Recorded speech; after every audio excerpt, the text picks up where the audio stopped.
Hi folks, and thanks for stopping by Hemingway's Tractor. Today we're going to take a look at trying to do a couple of things to make hooking up the PTO on a rotary cutter a little bit easier.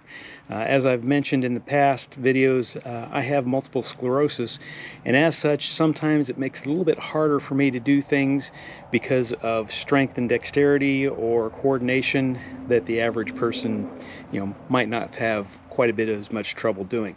So today we're going to take a quick look at just a couple of things that I try to use to make things easier for me when I'm hooking up the brush cutter. Let's get to it.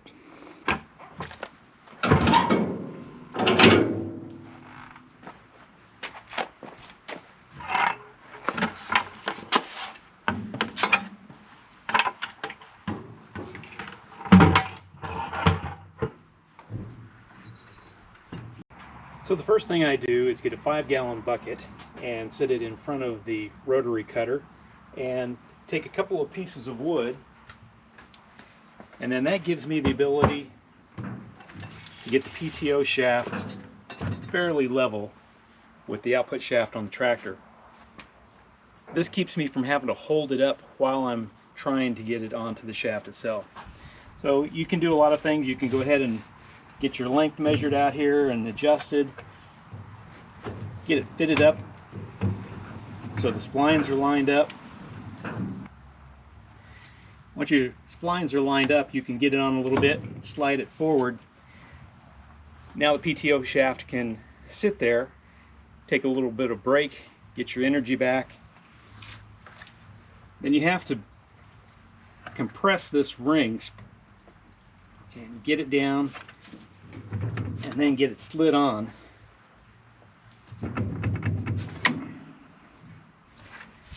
And lock it into place.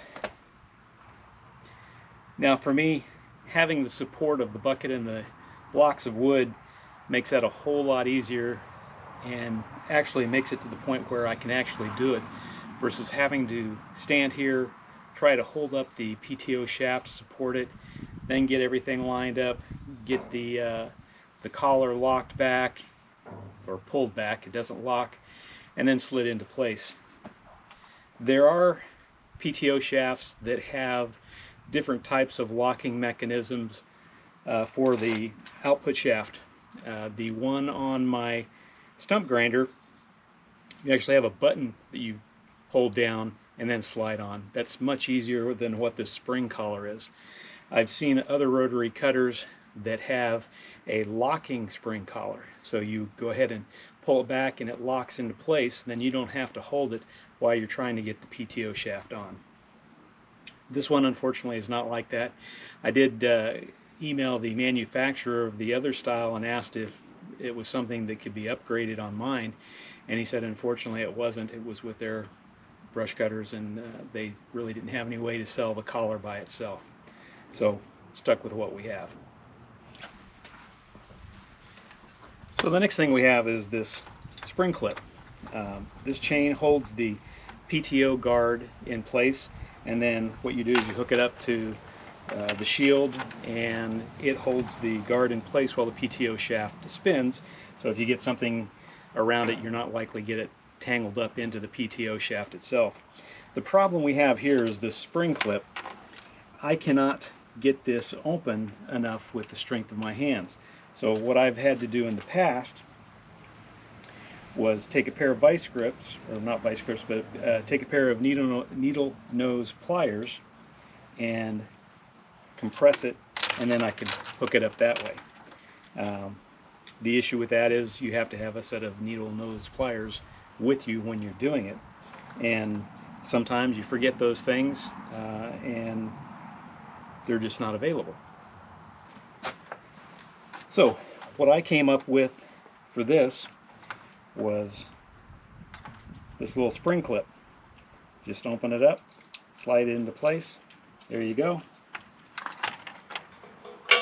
just like that. Now you're in place. Much easier, doesn't take the strength in my hands that the spring clip does, and it just is simple, and it's an easy fix. You don't need any tools to do it, and it's ready to go. Well, that's a couple of things. Hopefully it gives you an idea of some improvements you can make for your rotary cutter to make it easier to get on and off and just more enjoyable to do when you're out working with your tractor than having to fight getting everything together.